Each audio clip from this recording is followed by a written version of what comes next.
Hello and welcome to my review for Fast and the Furious. Okay, this movie is a banger, dude. I'm not going to do a spoiler free. If you've never seen this movie, please do yourself a favor and go see it. It's from like the early 2000s, so it's super embedded in that era, but it's such a great movie. They're so fun and enjoyable. And like, as much as these movies, they kind of get a bad rep for all the corny, like over the top action that doesn't ever really make sense. This movie has that, but it's grounded, but it's elevated a little bit, if that makes sense. Like, it's not like driving down the Hoover Dam crazy, but it's not just like actual reality. It's super fun. I love these movies. And even with all of that, with the rule of cool and it being super fun and enjoyable, it's still well done. Like, the movie is well done. The scenes serve purposes. Like, even when they're not driving cars, the scenes serve to help you understand the characters and get a feel. It's such a good, well done movie. So I'll just jump over the plot really quick. I just kind of want to talk about certain moments that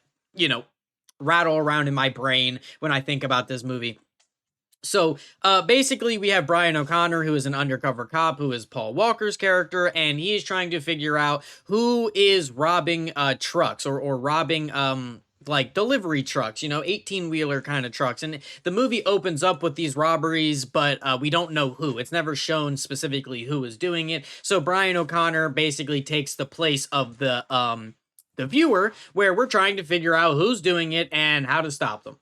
That's essentially your plot. It has to do with a street racing, like, it's a lot more than a gang of people. It's like it has to do with street racing, basically. And this movie, I love this movie, man. Okay.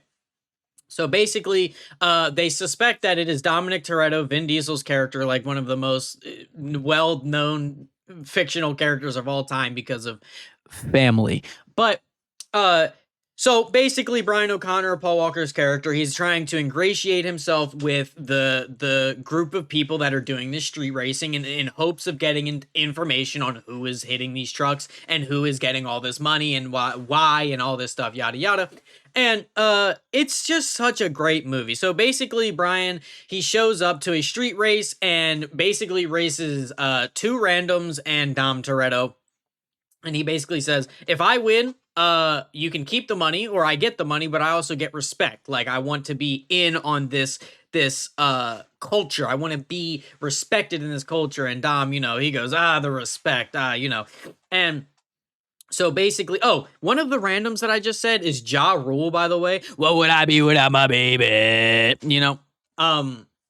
And it's so funny because I didn't know that this was Ja Rule until my wife and I just watched this movie yesterday, because we have it on DVD. We have the nine movie collection set of all these movies, and I didn't know that this was Ja Rule. I don't know why I didn't know that, because I've listened to Ja Rule's music, but for some reason I hadn't correlated that this is the same dude. Super funny. He's just kind of in there, which these movies have always have like rappers in them for whatever reason. Like the second one, Too Fast, Too Furious, has Ludacris, who Ludacris is going to be a mainstay character for the rest of these movies.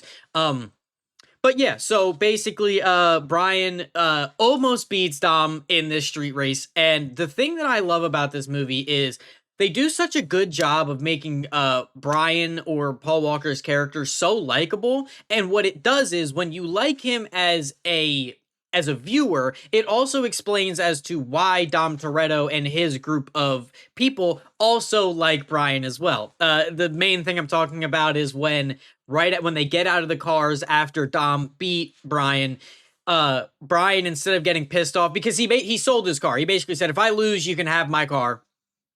And if I win, I want the respect and whatever about the money. And he loses, but Dom's like, what are you smiling about? And he goes, dude, I almost had you. What are you smiling about? Dude, I almost had you. It's such a great, like, line delivery, but also, like, Brian could be bitter and, he's an undercover cop, so he could be like, fuck, this isn't working out. I needed to win this race, but he's not. He's in, like, a good mood. He's smiling. It's so great. It's a great line delivery. But the thing I love about this movie, before I jump into more plot stuff, is it's so video gamey. This movie feels like Grand Theft Auto in a great way. Like when they're racing, they're going 120 to 140 miles an hour for like 5 minutes. Now, that's very fast, and they're driving on a straightaway for 5 minutes. Do you know how many miles that is? I don't, but it like in my brain, I'm like, dude, eventually they're gonna hit a red light or something, or like maybe they were driving by red lights, but like they're gonna get to a point where they're just in like traffic, but they're not because it's not. Who cares? It's a fun racing moment. Also, the way it's shot, it like cuts from like Ja Rule and then does this cool like fast zoom effect where it's like, and then it like, I'll try to put a clip in to show you guys what I'm talking about. But then it goes to the next driver, then the next driver, and it's super video gamey. It feels like cutscenes in a video game, and it's awesome. Go!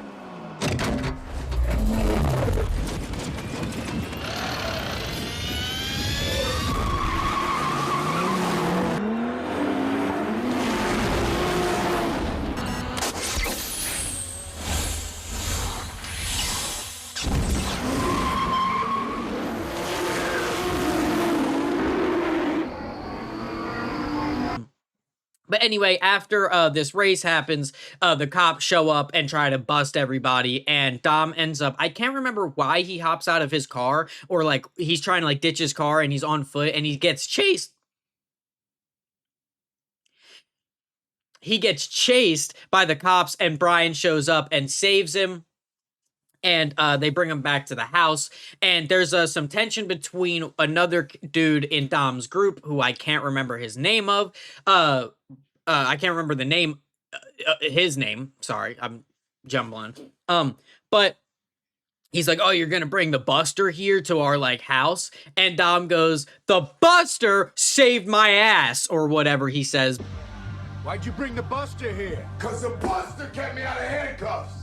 But he was like, "Where were you?" And they're all partying. They're like, "Oh, Dom, come on." There were cops everywhere. But it makes the movie, every scene in this movie adds to the plot. I like, there's no like wasted scenes. All of it works out super well. So after this happens, also like I said, with every scene adding to it, the guy that's beefing with Brian or Paul Walker's character is like, he's just a stranger and you're going to bring him in here. And Dom goes, at some point, I can't remember his name, dude, whatever his name is. He's like, at some point you were a stranger. And then he goes, yeah, that was in the 3rd grade. Boom. That one line, right? That shows you why Dom puts up with his bullshit. Because throughout the movie, this guy's kind of an asshole. He's kind of meant to not really like you're meant to not really like him, at least in my opinion. He throws an F slur out there, which it's the early 2000s. I pointed out because when you watch stuff like this from the early 2000s, it was just so much more acceptable and people didn't call it out. So like, I think he's made to be unlikable, whatever, but it immediately shows you, hey, Dom deals with this guy being an asshole because they've been friends since the 3rd grade. There's another guy who, again, I'm sorry, I don't remember the side characters' names. I remember Letty, Dom, Mia, Brian, and that's all I got. You know what I mean? But it shows why Dom is still friends with this guy for all these years because they've known each other for so long, even though he's an asshole. Then there's another guy where we get a great scene of Brian and him talking, and he basically says that he has an attention, like ADHD or ADD or one of those. And he's like, dude, you're really smart. Like, why aren't you in school? And he's like, I have this attention disorder, and so he's like, it's too much for me to be in school, but engines calm me down. And this is character building. This is great character building, which, again, I'm not going to do a spoiler, but this guy who has this attention disorder, he ends up dying later on in this movie. So you didn't need to give him this extra layer of him like wanting to be around cars because he can't really focus on anything else, but it helps him. It just like everything in this movie, it's not wasted. And like the cool scenes of when they're racing and doing cool shit, it's not there to just be like, hey, look how cool this is. Like, that's part of it, but it adds to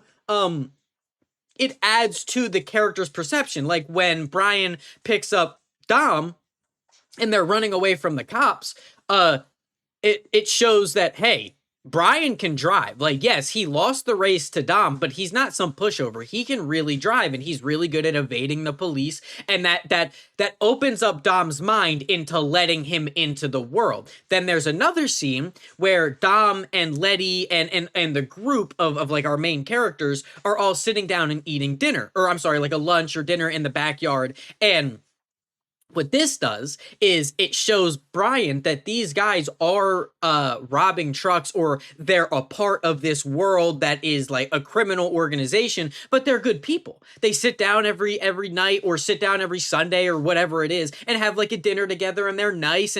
And so when later on in the movie, when Brian decides to, again, spoilers if you haven't, go watch this fucking movie. But when Brian decides to let Dom leave, everything in this movie builds up to it.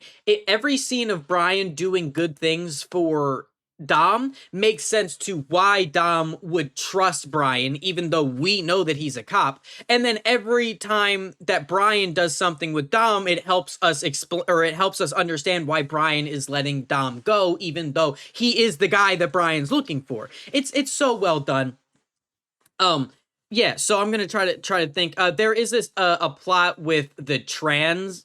They are I don't know if they're, I think they're Korean. I think I'm wrong by that, and I fucked up because I don't remember. I don't remember. But they are the people who we expect that are robbing the trucks, because they have the same cars that were shown in the beginning of the movie robbing the trucks. And when we break into their garage, and they have some of the items from the truck, so we're like, okay, it's them.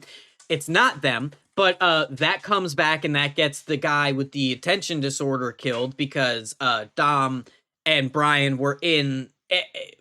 Basically, they get the trans, they get arrested because we think that it's them, but we don't have enough information on them, or enough to actually put them away. So they come back and are like, okay, it's got to be Dom Toretto who narked on us. So he comes back, and they shoot and kill the guy with the ADHD, or the attention disorder. And that's that plot. There's another action moment where Brian and Dom are chasing the two Tran brothers on they're on motorcycles, but they're chasing them in cars. Super great moment. Then we get to the final, like, last bit of the movie where they're trying to hijack another truck, and it's constantly, and again, this movie's great. This movie's so good because they planted this seed before, throughout the entire movie. Within like the first 10 minutes, when Brian is having a conversation with his FBI director operative guy that's above him, he says, look, these truckers are going to start arming themselves and become vigilantes if we don't do anything about whoever's robbing these trucks. So we need to figure it out in time. Brian doesn't get enough information in time, so the truckers start to arm up, and there's multiple scenes of the FBI director guy going, these guys are going to start shooting these dudes. Whoever is robbing these trucks are about to get shot by the truckers. They're going to protect themselves, right? So we jump forward to where Dom, and we find out that it's Dom and his group of people that are robbing these trucks. And throughout this movie, Brian and Dom's sister Mia are having kind of like a love, like a back and forth thing where they're in love with each other. But Mia doesn't know that he is undercover. And when Brian is realizing, hey, the truckers are going to arm themselves, Dom and the group are going to try to rob them, and they're probably going to get shot because the truckers are arming themselves. So he goes, I have to tell you, I'm a cop. I'm an undercover cop, but I'm the only thing that can save them from getting shot. And so it's a good moment where Mia is like, oh my God, I fell in love with this guy, and I possibly just brought us down. But Brian isn't doing it in like a malice way. Like, he's trying to protect Dom and the group. So they're robbing the truck. Brian shows up. The guy who has been an asshole the entire movie, who's always had problems with Brian, he ends up getting shot. Brian is the good guy, and he saves this asshole for whatever reason. And this is we're gonna start a new thing on this channel. We're gonna do a should be dead count, because Letty is driving and trying to distract the truck driver, and she crashes so bad. Like, she crashes so bad that she absolutely should be dead. Now, this is going to be a running thing with these movies where these people should be dead, but they're not. Hold on, I'm gonna put a clip of Letty crashing.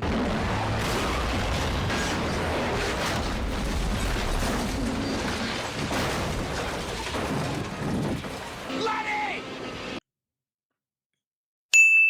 And she just crawls out fine. She just crawls out fine. Perfectly healthy and okay. Maybe not perfectly healthy. She does, there's a scene where you see her and her face is fucked up, she's bruised. But like, as bad as it could have been, she should have been dead. She should have been dead. So yeah, that's one on the should be dead counter.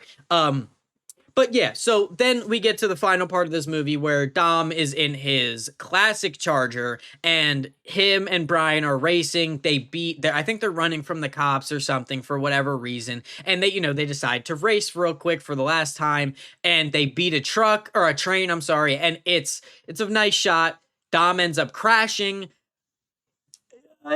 Should he be dead? His crash was not as bad as Letty's. Again, when you crash and stuff like that, you're gonna be injured, but Letty's was bad, dude. Letty's was bad. But we won't add him to the count. We won't add him to the count. But then Brian helps Dom and basically gives him the keys to his car and realizes he's not as bad of a dude and lets him escape. And that's the movie. But this movie is so good. It's fun, it's cool, it's interesting, it's engaging. All of the scenes add to the movie. There's not a scene where it's like, well, this was just a waste of fucking time. Like, no, all of this stuff, like, besides the car stuff, like, I'm not a big car guy. I can't tell you the names and the makes and models of cars, but this makes me want to go speeding. Which is terrible to say, but it makes me want to, like, this movie is just well done and I love it. I love it. So yeah, let me know what your thoughts on this movie. Should I do this entire franchise? Like I said, I have all of them on DVD and I like all of them. And the later movies get a bad rep because they take it to a level that's like, this isn't even believable anymore. But the first like 3 movies or 4 movies of this franchise are like grounded enough to where it's like, this stuff could happen and it's fun, but it's not completely over the top. So yeah, let me know what you guys think. Yeah, have a good day. Thank you for watching. Real quick, before this video ends, I do want to say I am putting in more editing in these videos to make them more engaging. So let me know if you like this style more or if you want me to go back to me to kind of just rambling and don't really put in clips. Because this movie's older, it's a lot easier to go and find clips and stuff. But if I'm talking about something that is brand new, it's going to be a little harder to put in clips without worrying about copyright and things like that. But yeah, if you like this heavily edited style, let me know. And yeah, thank you.